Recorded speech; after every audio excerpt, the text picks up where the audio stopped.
오늘은 환상의 이유라는 제목으로 말씀을 전하고자 합니다. 베드로가요, 욥바에 머물고 있을 때 동시간대에 가이사랴의 지역에는 고넬료라고 하는 백부장이, 로마의 백부장이 살고 있었어요.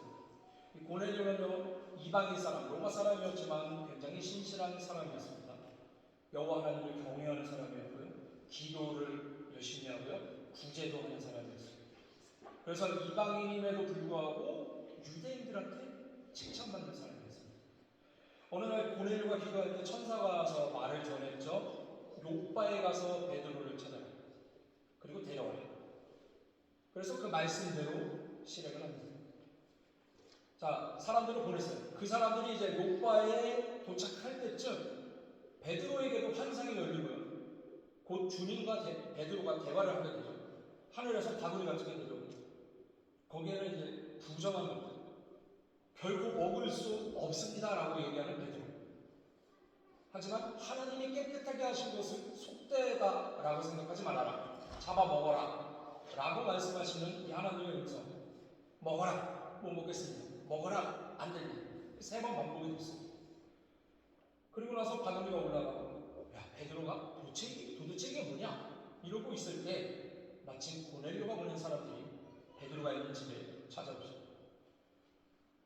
그리고 자초지종을 듣고 어떻게 합니까? 베드로가 자신들의 일행을 몇몇 데리고 고넬료의 집으로 가요.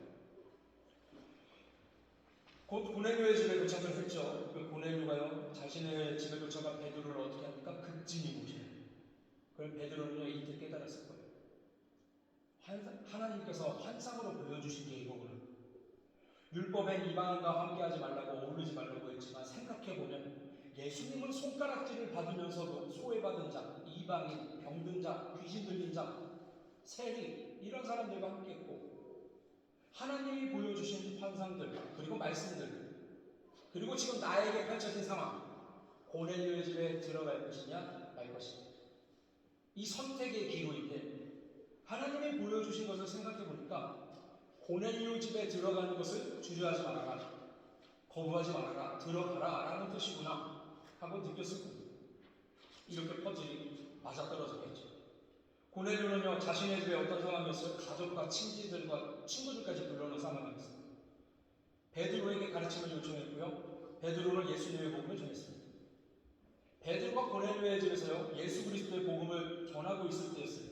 베드로의 입에서 예수님의 복음의 말씀이 흘러나오는 순간 놀라운 일이 일어납니다. 말씀을 듣던 모든 사람들한테 성령이 임합니다. 함께 온 유대인 신자들 깜짝 놀랐습니다. 베드로의 이름들, 오늘 본문에도 이 6명이라고 잠깐 등장되는데, 자, 그들이 지금까지 알던 성령의 역사와 은혜는 어땠냐면요, 예수님을 따르는 유대인들에게만 주어진 특별한 것이라고 생각을 했어요. 그런데 이방인들, 곧 고넬료, 그의 가족들, 그의 친구들, 동료들에게도 똑같이 성령이 임하는 것을 목격을 한 거죠. 그 놀라움은 더욱더 분명한 증거로 나타납니다. 성령을 받은 이방인들여 새 방언을 말하며 하나님을 높이고 찬양하기 시작합니다. 이것은요, 예루살렘에서 마가의 다락방에서 있었던 성령이 처음 오셨던 날과 똑같은 장면입니다. 베드로는요, 이 장면을 보면서 깊은 확신을 얻었습니다. 그래서 주변에 있는 사람들한테 이렇게 얘기했죠. 이 사람들이 우리와 같은 성령을 받았으니 누가 이들에게 물로 세례를 베푸는 것을 금지하겠느냐. 베드로는요, 곧바로 고넬료와 그의 가족들, 그리고 함께 있던 모든 고넬료의 동료들, 이방인들에게요, 예수 그리스도의 이름으로 세례를 베풉니다.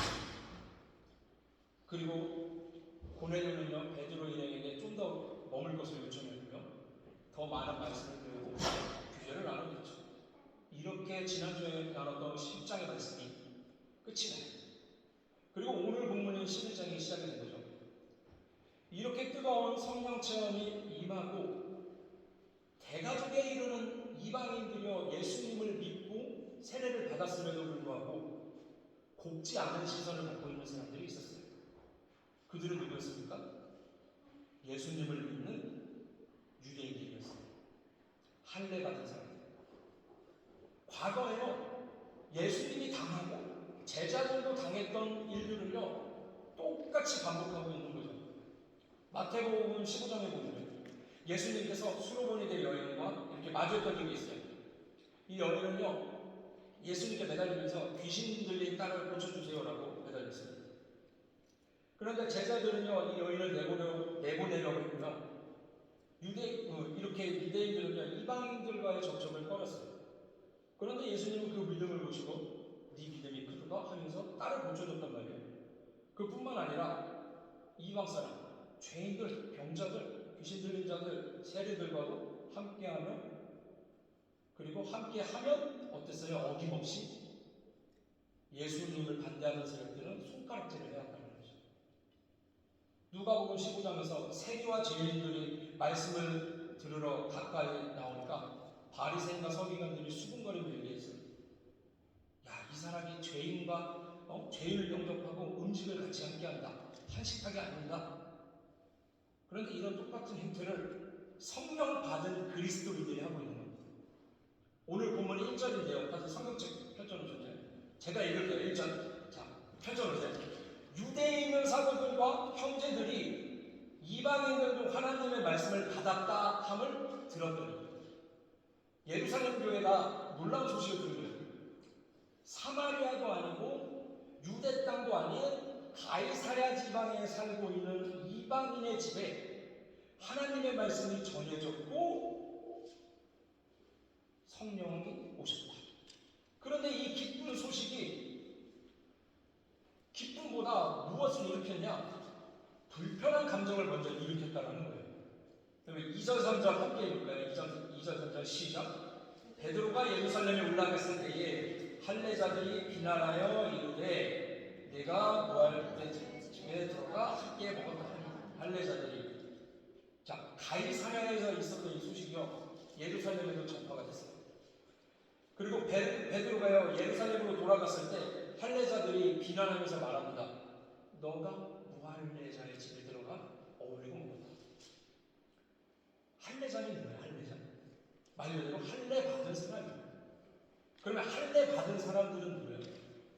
태어난 지 8일 만에 할례를 받는 아브라함과 이삭과 야곱의 후손들.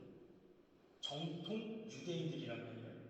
나중에 바울 서신을 보면 이제 바울은 헬라 지역, 로마 지역 그쪽으로 가서 선교를 많이 했으니까 그 교회에서도 일어나는 일이죠. 이방인들이 세례를 받고 교회에 입교를 했어요. 그랬더니 그 교회에 있던 유대인들이 어떻게 해요? 이와 같으니까 할례도 받아요. 이 할례파와 무할례파가 또 대립한단 말이에요. 나중에도 이런 일이 똑같이 일어나요. 즉 할례를 받았으면 누구예요?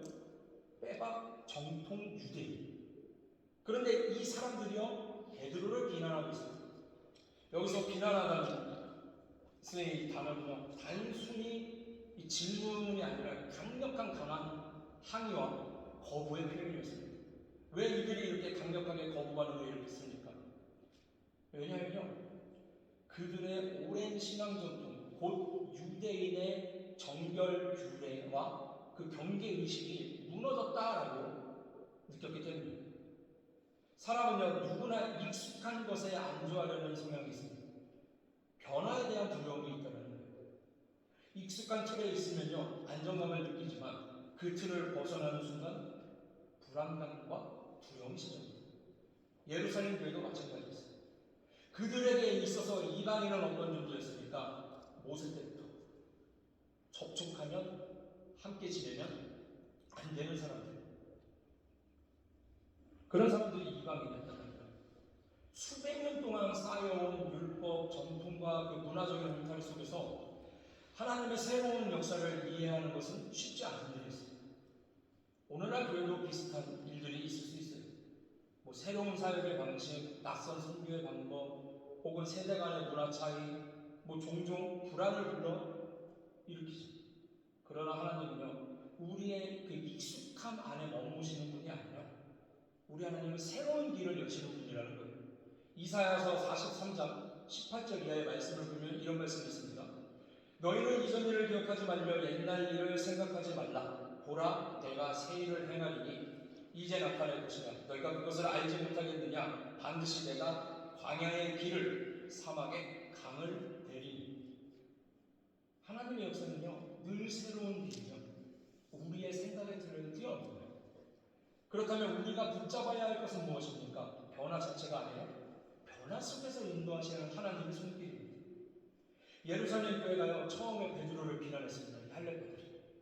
그런데 그 끝까지 이야기를 끝까지 듣고 나서 그때서야 하나님의 뜻을 발견하게 됩니다. 교회는 항상요, 낯선 변화와 도전 앞에 설 것입니다. 그때 필요한 것은 두려움에 잡혀서 비난하기보다 하나님의 인도하심을 분별하려고 하는 믿음의 태도입니다. 기도와 묵상을 통해서 하나님의 인도하심을 믿고 의지하시는 저와 여러분 되시기를 소망합니다. 자, 이렇게 예루살렘 교회의 항의의 앞에서 베드로는 무엇을 했습니까? 차근차근 자신의 경험을 설명했어요. 우리가 다뤘던 지난주의 본문이죠. 오늘 또 반복이 되죠. 욥과에서 기도하던 중 하늘이 열리고 큰 보자기 같은 그릇이 내려오는 것을 봤어요. 그 안에 뭐가 있었어요? 부정한 음식들, 부정한 동물들, 아직까지 먹으면 안 된다라고 가르침을 받았던 많은 생물들이 있었습니다. 그때 하나님의 음성이 들려왔죠. 베드로야, 잡아먹으라. 그러나 그는 익숙한 전통에 따라서 거절을 합니다. 하지만 하나님께서는 3번이나 똑같은 말씀을 주셨어요. 그리고 곧이어 고넬료의 집에서 온 사람들을 찾아왔고 성령께서 그들과 함께 가라라고 하셨습니다. 여기서 중요한 것은 베드로의 순종이죠. 그는 자신의 이해와 전통을 뛰어넘어 하나님의 말씀과 성령의 지시를 따라갔습니다. 그 결과 이방인들에게 복음이 전해졌고요. 그들도 성령을 받는 놀라운 역사가 일어났습니다. 순종은 단순한 행동이 아니라 믿음의 열매입니다. 순종의 길이 언제나 쉽지 않아요. 하나님께서 우리에게 새로운 길을 제시하실 때 우리는 항상 머뭇거려요. 하지만 순종은요, 하나님의 역사를 경험하는 통로입니다. 아브라함이 갈바를 알지 못하고도 하나님의 부르심에 순종했을 때 그는 믿음의 조상이 됩니다. 히브리서 11장 8절은 아브라함을 이렇게 평가하죠. 믿음으로 아브라함은 부르심을 받았을 때에 순종하여 장래의 유업으로 받을 땅에 나아갔을 갈바를 알지 못하고 갔으며. 우리도 하나님의 말씀에 귀 기울이고 순종할 때 예상치 못한 복음의 길이 열립니다. 교회가 새로운 사역을 감당할 때, 개인이 낯선 결단을 내려야 할 때 하나님의 음성에 순종하는 것이야말로 가장 안전한 길입니다. 순종은요, 앞이 보이지 않고 위험해 보이지만 사실은 하나님의 기적이 준비된 그 자리로 들어가는 열쇠입니다. 베드로의 설명을 다 듣고 나서 예루살렘 교회가 어떻게 반응합니까? 본문 18절 우리 함께 읽을까요? 시작. 그들이 이 말을 듣고 잠잠하여 하나님께 영광을 돌려 이르되 그러면 하나님께서 이방인에게도 생명 없는 회개를 주셨다 합니다. 처음에는 비난으로 시작이 되었지만요, 이제는 침묵으로 그리고 찬양으로 마무리가 됩니다. 인간의 논리와 전통은 처음에 앞서 나섰어요. 하지만 성령의 역사 앞에서는 자리를 내어줄 수밖에 없습니다. 베드로가 말한 것은 자신의 주장이나 계획이 아니라 성령님이 하신 일이었습니다. 성령이 임하시는 것을 직접 본 이상 사람의 논리로 더 이상 설 자리가 없었습니다. 우리의 신앙생활에서도요, 비슷한 일이 자주 일어나겠죠. 우리는 합리적인 계산, 그리고 오랜 전통 또는 익숙한 방식에 따라서 판단을 합니다. 하지만 성령의 역사는 종종 우리의 이해를 넘어선다는 거죠. 요한복음 3장 8절에서 예수님이요, 성령을 바람에 비유하시며 이런 말씀을 합니다. 바람이 의미로 불매 네가 그 소리는 들어도 어디서 와서 어디로 가는지 알지 못하나니 성령으로 난 사람도 다 그러하니라. 성령의 역사는요, 인간의 논리를 뛰어넘습니다. 교회가 할 일은요, 우리의 전통이나 논리로 하나님의 일을 가로막지 않는 것입니다. 오히려 성령께서 하시는 일은요, 겸손히 받아들이고 그 앞에서 침묵하며 하나님께 영광을 돌리는 게 맞습니다. 교회의 역사는 언제나 성령님이 이끄십니다. 우리가 할 일은 그 흐름에 동참하는 것입니다. 그럼 우리가 성령의 사역에 동참을 하려면 어떻게 해야 됩니까? 이건 역시 분별해야 되는 거죠. 그러면 성령의 역사인지 아닌지 그 분별하려면 또 어떻게 해야 됩니까? 성령 충만해서 성령의 일인지 아닌지 분별해야 할 수 있겠죠. 자, 이렇게 성령 충만해서 여러분 성령님의 일을 정확히 분별하시는 저와 여러분 되시기를 축원합니다. 자, 이제 베드로가요 마지막으로 강조한 게 뭡니까? 본문은요. 성령의 임재가 이방인에게도 똑같이 동일하게 나타났다라는 사실을 강조하는 거죠. 오늘 본문 15절을 보니까 내가 말을 시작할 때에 성령이 그들에게 임하는 모습이 처음 우리에게 나타난 모습과 같았다. 15절 말씀이죠. 그리고 17절 함께 읽어볼까요? 시작. 그런즉 하나님이 우리가 주 예수 그리스도를 믿을 때에 주신 것과 같은 선물을 그들에게도 주셨으니 내가 누구에게 하나님을 믿기 맡겼느냐. 주 예수 그리스도를 믿을 때 주신 것과 같은 선물, 성령님이 처음 왔을 때 모습과 똑같았다. 그들이 방언을 말하고 새 방언을 말하고 하나님께 영광을 돌리고 성령이 이방인에게도 똑같이 임했다. 하나님이 그들에게도 똑같은 선물을 주시고 이거를 나랑 같이 간 사람들도 다 봤는데 내가 누구에게 하나님이 되는 거야? 성령님의 일을 받게 돼요. 정말로 지혜로운 대처였어요. 베드로는요 자신이 겪은 것과 그리고 또 고넬료가 받던 환상, 부하들을 정확히 요바에 보낸 것, 또 가르침을 줄 때 성령이 똑같이 오순절날 왔던 것처럼 똑같이 오신 것 등등등 베드로는요 자신에게 대적해 오는 자들에게 모든 것을 상세하게 설명을 했습니다. 사랑하는 성도 여러분, 우리 하나님이요 정말로 제가 3주 연속 말씀을 드리는 건데 하나님은 사람을요 외모로 취하지 아니하십니다. 유대인, 이방인 이 구분을 넘어서 어떻게 믿는 자에게는 똑같이 은혜를 주신다라는 겁니다. 이는 교회의 정체성에 근본적인 전환을 갖고 오는 사건이었습니다. 차별이 없는 하나님의 은혜가 나타난 거죠. 오늘날 교회가 잊지 말아야 할 메시지 역시 이것입니다. 하나님의 은혜는요 특정 민족이나 계층에게만 임하는 게 아닙니다. 이제 예루살렘에만 임하는 여호와 하나님은 없어요. 이제 모두에게 하나님의 은혜가 똑같이 임합니다. 그런데 누구에게? 예수 그리스도를 영접하고 구세주로 믿는 자에게 하나님의 은혜가 똑같이 임한다는 거예요. 구원은 유대인의 특권이 아니라 예수님의 복음을 받아들인 모두에게 주어지는 선물입니다. 하나님의 은혜는요 모든 차별을 넘어섭니다. 하나님의 은혜는 특별한 사람에게만 찾아오는 게 아니라 하나님의 은혜와 선물을 받았기 때문에 특별한 사람이 되는 거예요. 그래서 여기 모인 여러분들 정말 모두 다 특별한 사람이라는 것입니다. 우리가 해야 할 일은 하나님께서 베푸신 이 차별 없는 은혜를 삶으로 드러내는 거예요. 그런데 여러분 제가 오늘 본문을 보면요 참으로 하나님의 계획은 한 채의 오차도 없이 확실한 끝맺음이 있음을 발견합니다. 자, 우리 예수님이요 이 사도행전 1장으로 보면 마지막 명령을 하시고 사도행전 1장이 아니라 마태복음 마지막 28장까지 예수님이 마지막 명령을 하시고 승천하시면서 이제 사도행전 1장에서는 뭐라고 얘기하죠? 성령을 기다려요. 그리고 가셨어요. 제자들이요 성령을 기다렸죠. 그리고 곧 성령이 오셨죠. 그리고 교회는 핍박 속에서도 어때요? 성장하고 기적이 일어나고 새 방언을 말하고 그 다음에 순교자가 나왔지만 그래서 사람들이 흩어졌지만 어떻게 했어요? 흩어진 사람들이 전부 전도자가 되고 사마리아 땅에서는 성령님이 오는 걸 사람들이 눈으로 직접 봤다고 했어요. 그런데 이게 전부 어느 땅 안에서 일어난 일이죠? 이스라엘. 그리고 멀리 잡아야 사도행전 9장에 잠깐 등장했던 다마스커스. 사도 바울 본문에서.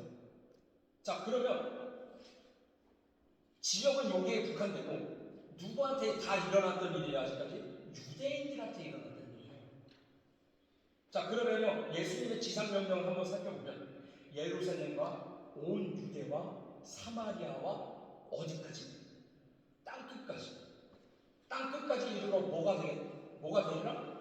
내 증인이 되리라. 그래서 제가 감동을 받아요. 여러분 오늘 베드로를 대적한 사람 누구였죠? 할례자들이었죠. 정통 유대인들이었어요.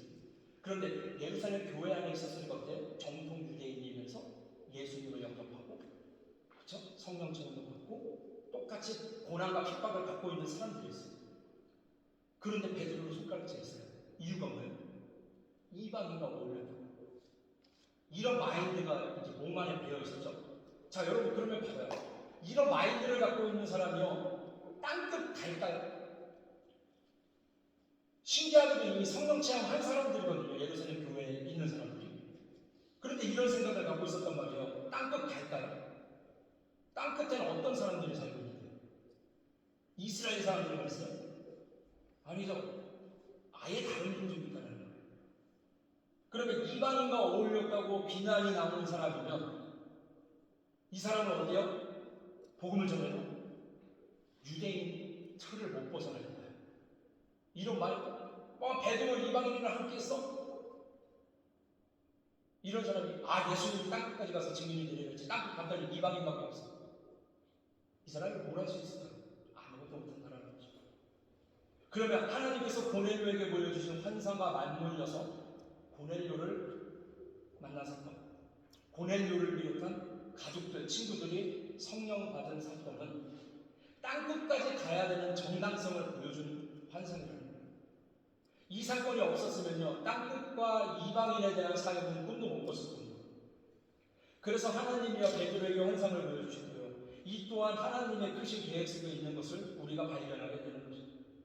오늘 본문의 이야기에 흐르며 비난하고 순종하고 성령의 역사했고 그리고 은혜로 이렇게 넘어가요. 처음에는 변화 앞에서 비난했지만 하나님의 음성에 순종한 베드로를 통해서 성령의 역사가 나타났습니다. 결국 인간의 생각과 논리는 침묵하고요, 차별 없는 하나님의 크신 은혜와 계획이 드러난 겁니다. 오늘날 우리는요, 같은 신앙의 길을 걸어야 됩니다. 낯선 변화 앞에서 두려움과 비난보다 하나님의 인도를 분별하며 말씀 앞에 순종하며 성령의 역사에 귀 기울이고 또 차별 없는 은혜를 삶 속에서 보여야 됩니다. 그럴 때 교회는 진정으로 하나님의 나라를 보여주는 공동체가 될 것입니다. 사랑하는 성도 여러분, 하나님께서 베드로에게 보여준 환상의 의미는 이방으로 복음을 확장시키라고 명령했던 예수님의 그 마지막 명령을요, 완성하는 메시지였어요. 하지만 하나님의 깊은 뜻을 몰랐던 사람들은 베드로를 비난했습니다. 결국엔 이방인들에게도 똑같이 성령이 임하는 것을 보았기에 그들은 잠잠해지고요, 하나님의 은혜의 선물이 전 세계로 퍼져나가게 됐습니다. 그런데 이게 끝이 아니어져 있습니다. 훗날 교회 내부에서 이방인들도 할례를 받아야 된다, 이렇게 주장하는 주장이 생겨납니다. 바울 서신에서 나중에 다루겠지만. 그리고 또 2000년간 교회 역사를 한번 보세요. 교회 안에서는요, 이렇게 끝없는 논쟁과 이념이 대립이 됐어요.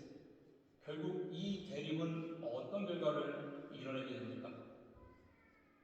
수많은 교파와 교단을 생성하게 됐습니다.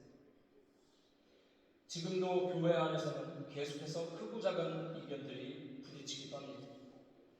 그럴수록 우리는 성경을 바라보고 하나님을 바라보고 하나님의 뜻을 구하려고 노력을 해야 합니다. 또한 합심해서 기도해야 됩니다. 우리에게는요, 주님이 주신 약속의 말씀 성경이 있습니다. 언제나 삶의 기준과 방향은요, 성경이 되어야 됩니다. 성경을 사랑하고 묵상하고 하나님과 기도로 교통하여 쓰임받는 저 여러분 다 되시기를 축원합니다. 할렐루야.